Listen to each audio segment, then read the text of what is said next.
नमस्कार साथियों, कैसे हैं आप लोग? आशा और उम्मीद करता हूँ स्वस्थ होंगे, मस्त होंगे। जहाँ भी होंगे ज़बरदस्त तरीके से आप अपनी तैयारी कर रहे होंगे।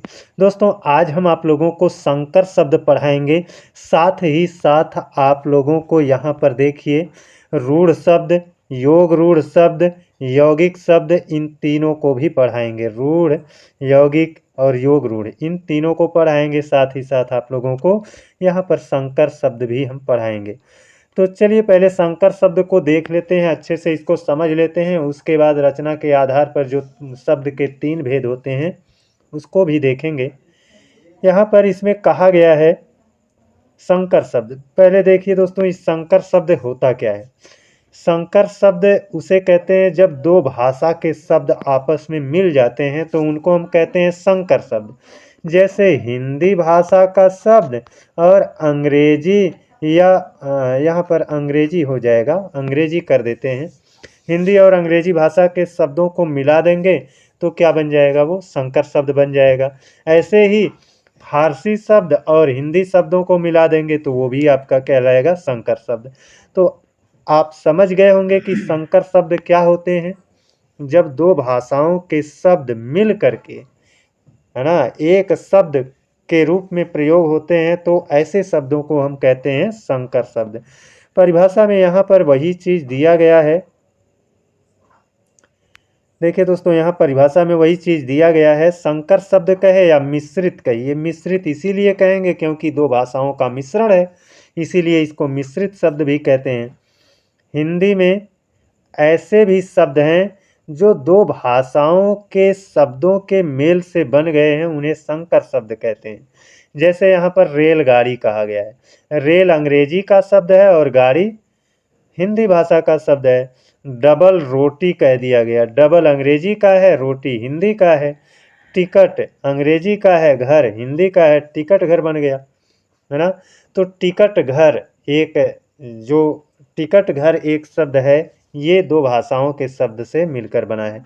वैसे ही पुलिस चौकी, पुलिस अंग्रेजी का है, चौकी हिंदी का है। डाक अंग्रेजी का है, घर हिंदी का है। अलार्म घड़ी, अलार्म घड़ी, अलार्म अंग्रेजी का है, घड़ी हिंदी का है। सिनेमा घर, है ना, सिनेमा क्या है? फारसी सॉरी अरबी भाषा का शब्द है।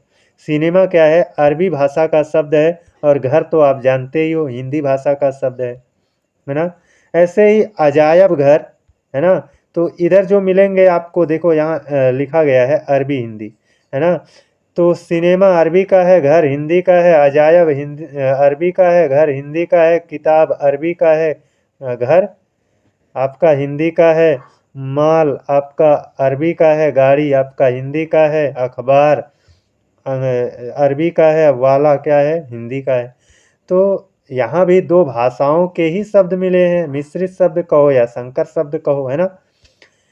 अब यहाँ पर देखिए कुछ उदाहरण और दिए गए हैं। उदाहरण ज़्यादा से ज़्यादा हम लोग को दोस्तों पढ़ना चाहिए और उसका रिवीजन भी करना चाहिए, है ना। अच्छा होता है। हिंदी और फारसी दोनों को मिला देंगे तब भी संकर शब्द ही बनेंगे, है ना। जैसे थानेदार है, पंचायतनामा है ना। इसमें थाने क्या है? हिंदी का शब्द है। और दार क्या है? फारसी का शब्द है। पंचायत हिंदी का शब्द है, नामा फारसी का शब्द है। तहसील हिंदी का शब्द है, दार फारसी का शब्द है। गोता ये हिंदी का शब्द है, खोर आपका फारसी का शब्द है। अब यहाँ तुर्की और हिंदी का दिया गया है। तोप क्या है? तुर्की है। गाड़ी क्या है? हिंदी है। तोप क्या है? तुर्की है। तलवार आपका हिंदी का है।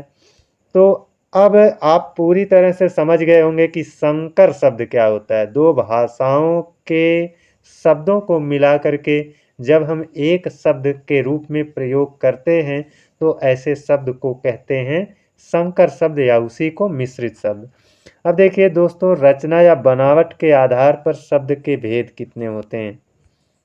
रचना या बनावट के आधार पर शब्द के भेद कितने होते हैं? तो जब आपका रचना के आधार पर पूछेगा या बनावट के आधार पर पूछेगा तो शब्द के 3 भेद होते हैं। एक होता है रूढ़ शब्द, दूसरा होता है यौगिक शब्द और तीसरा होता है योग रूढ़ शब्द। अब यहीं पर थोड़ा सा समझ लेते हैं, आगे आपका दिया भी गया है। रूढ़ मतलब ऐसे शब्द जिनको हम तोड़ें और टूटे ना, है ना। अगर हम जबरदस्ती उसको तोड़ भी देते हैं तो उसका कोई अर्थ ना निकले, ऐसे शब्दों को हम कहेंगे क्या, रूढ़ शब्द।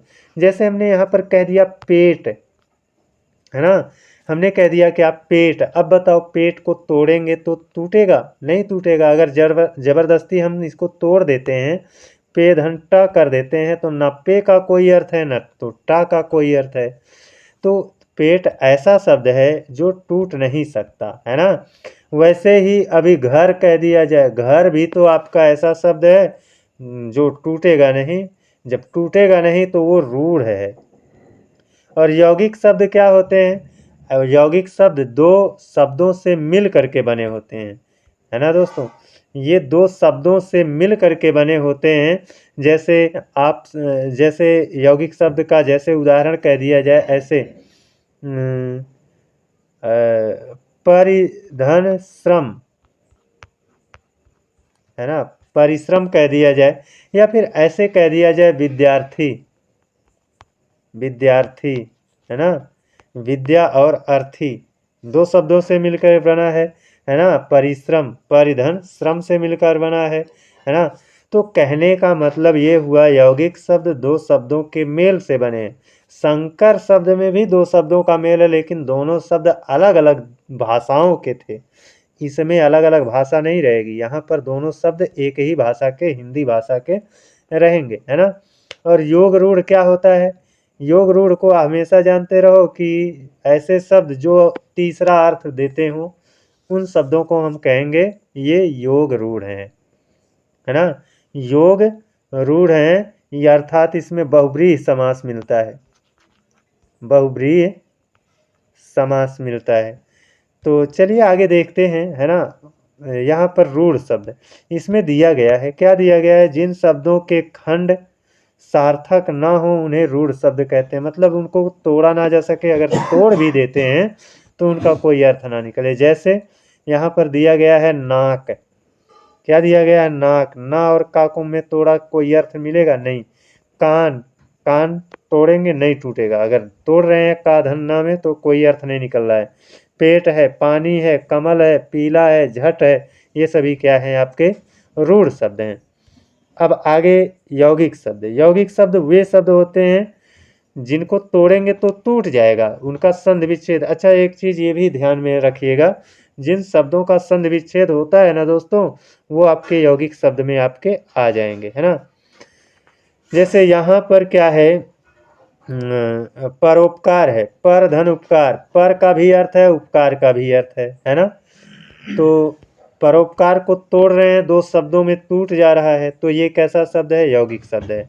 इसकी परिभाषा में दिया गया है, जो दो शब्दों के मेल से बने हैं और उनके खंड सार्थक होते हैं, यौगिक शब्द कहलाते हैं, है ना। जैसे परोपकार हो गया, पर धन उपकार, पर और उपकार दो अलग अलग शब्द हैं, दोनों शब्दों को मिलाकर परोपकार बन गया है ना। पीलापन, पीला अलग शब्द है, पन अलग शब्द है, दोनों को जोड़ करके एक नया शब्द बनाया गया। दूध वाला, दूध, है ना, और वाला, दूध और वाला में टूट जाएगा। घुड़सवार, घुड़ और सवार में टूट जाएगा, है ना। घुड़साल, घुड़ और साल में टूट जाएगा, है ना। ऐसे ही तुम्हारा छल छंद, छल और छंद में टूट जाएगा। झटपट, झट और पट में टूट जाएगा, है ना। तो ये सब आपके क्या हो गए, आपके यौगिक शब्द हो गए। अब योग रूढ़ शब्द को देख लीजिए। योग रूढ़ शब्द दोस्तों क्या होता है, यहाँ पर दिया गया है योग रूढ़ शब्द, तो योग रूढ़ शब्द। योग रूढ़ शब्द में हमेशा जानते रहिए ऐसे शब्द योग रूढ़ होते हैं जो बहुब्रीहि समास के उदाहरण होते हैं, है ना। ये जानते रहिए, बहुब्रीहि, है ना, समास के क्या होते हैं, उदाहरण रहते हैं, उनको हम आप क्या कहेंगे, योग रूढ़ कहेंगे। ऐसे शब्द, ऐसे यौगिक शब्द, यौगिक शब्द की बात कर रहा है, जब अपने समान अर्थ वाले को छोड़कर विशेष अर्थ बताने लगे तब वह योग रूढ़ होता है। कुल मिला जुला कर बहुब्रीहि समास वाली बात ही इसमें भी लिखी गई है। जैसे दशानन है ना, अपने मूल अर्थ को छोड़ करके ये तीसरा अर्थ दे रहा है ना। जलज, ये भी अपने मूल अर्थ को छोड़ करके तीसरा अर्थ दे रहा है ना। दशानन मतलब रावण को कहा जा रहा है। जलज मतलब कमल को कहा जा रहा है। गोपाल मतलब कृष्ण को कहा जा रहा है ना। लंबोदर मतलब गणेश जी को कहा जा रहा है। पंकज मतलब कमल को कहा जा रहा है। जलद मतलब द मतलब धारण करना, बादल को कहा जा रहा है ना। और गिरधारी, गिरधारी है कि गिरधर है, गिरधर ये आपका क्या हो जाएगा, कृष्ण को कहा जा रहा है। चतुर्मुख, चतुर्मुख ये किसको कहा जाएगा, भगवान विष्णु को कहा जाएगा। तो यहाँ पर देखो अपना जो इनका मूल अर्थ है ये दशानन, 10 आनन, ये 10 आनन इसका अर्थ निकल रहा है, लेकिन ये 10 आनन का मतलब हो गया आपका क्या, मतलब इसका हो गया रावण है ना। तीसरा अर्थ दे रहा है, तो मूल अर्थ अपना छोड़ करके तीसरा अर्थ दे रहा है, तो ऐसे शब्दों को हम कहेंगे योग रूढ़ शब्द। तो आज का दोस्तों हमारा वीडियो बहुत लंबा नहीं है, बहुत छोटा सा वीडियो था है ना।